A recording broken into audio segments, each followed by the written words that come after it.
Hi guys, welcome back to my channel. So today I have the Hyundai Verna 1.6 liter petrol, which was discontinued after the facelift launch. We got a 1.5 liter petrol. So I'll just give you a small glimpse like how is it to drive, how is the ride quality and all. So let's get started. So basically Verna, if we see, had launched in 2006, the first gen.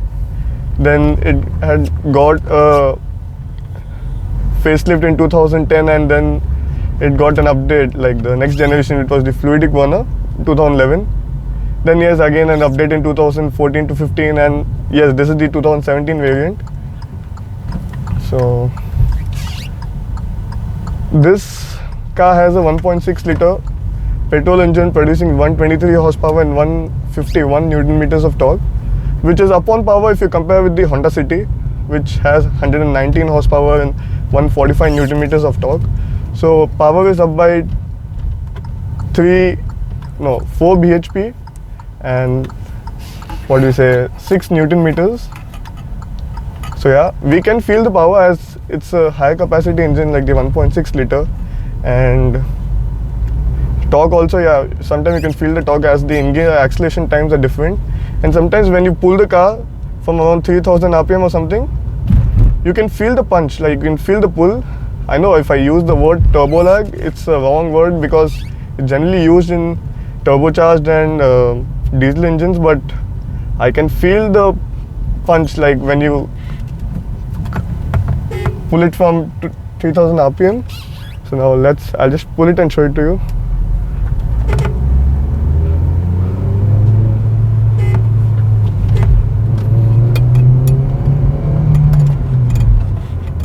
So yeah, it's like damn easy to pull and pulls effortlessly.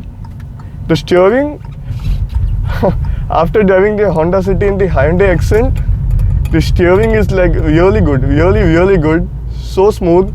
You can like take a U-turn with one hand, so that's light, very light. The Honda City, it weighs up a lot at low speeds, but at high speeds it's decent. But this is like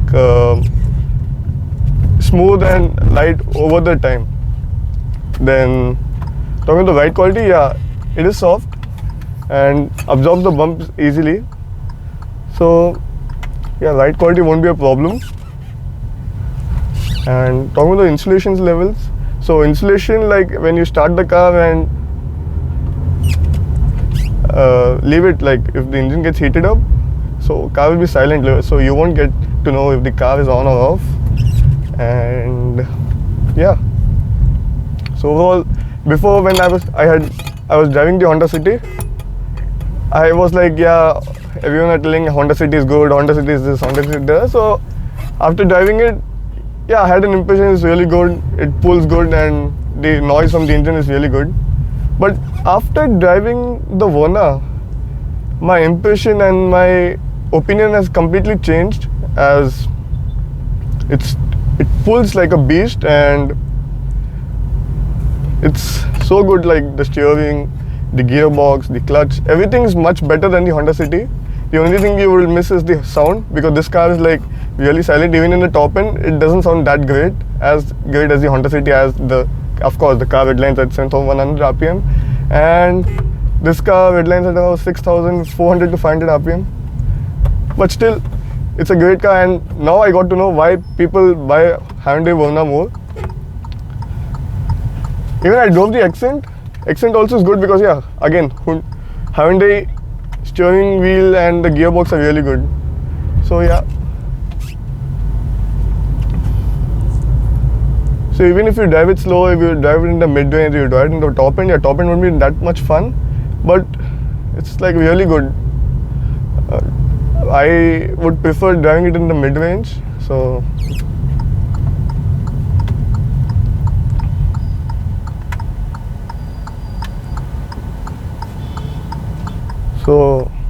I'll just pull it now.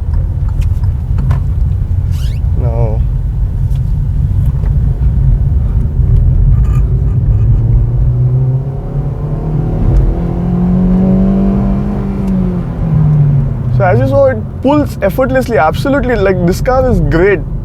Of course, if you like compare it with the older City, the third gen and the first gen, but this car is absolutely great. I won't complain. Like I have zero negatives about it. So let's just small launch now.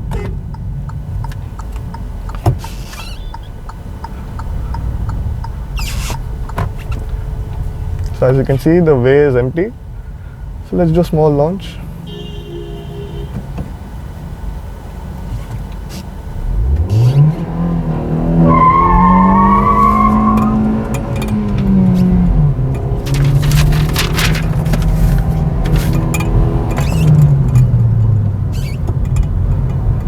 So yeah, I revved it little 5000 RPM, and as you saw, I got a massive wheel spin.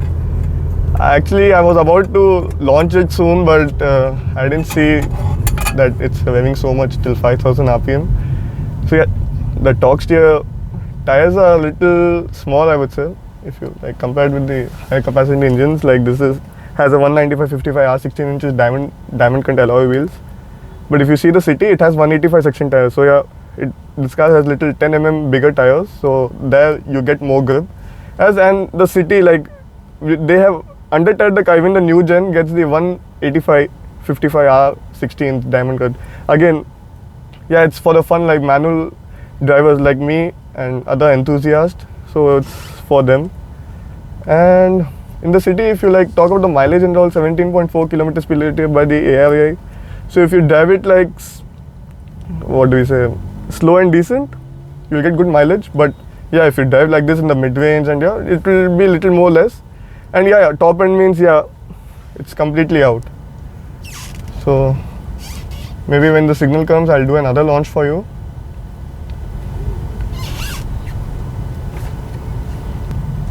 Oh guys, I'll do one thing. I won't do the launch. I will go.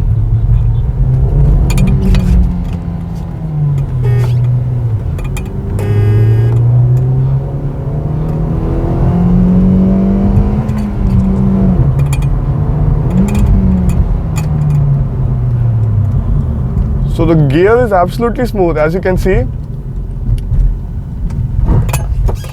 I went on the, what do we say, clutch pedal a little hard, so it revved a lot, but gear is absolutely smooth, so it's fun to drive.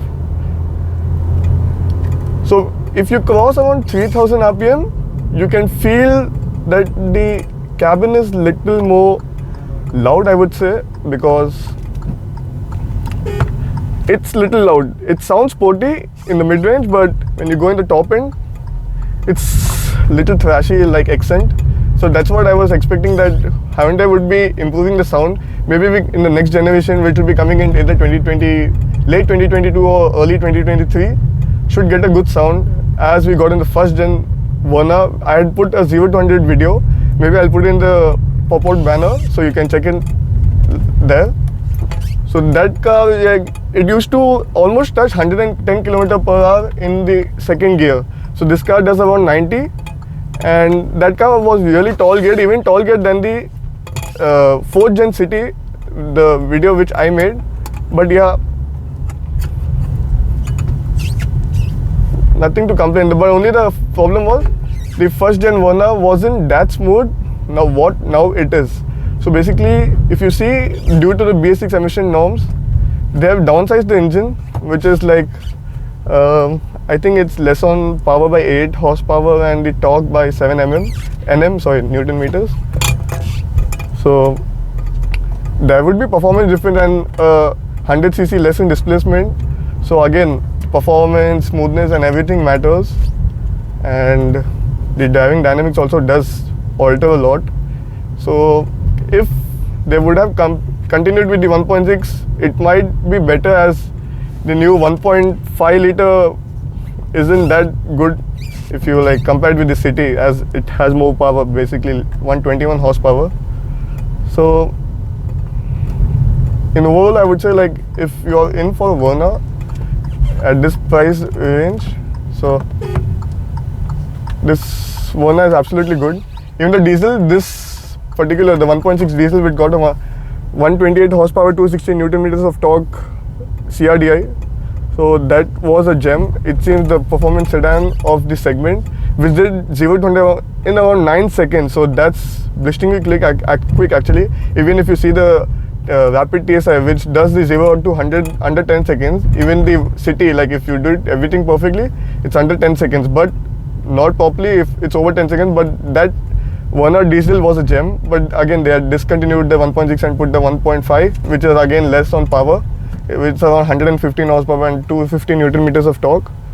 So yeah, overall, till now, after driving this, maybe after driving the 1.5, my opinion might change, but this is a gem. So if anyone in for this, absolutely you can go for it. And if any queries, you can comment on YouTube and DM me on Instagram. So thank you so much. Please do like, share, comment and subscribe.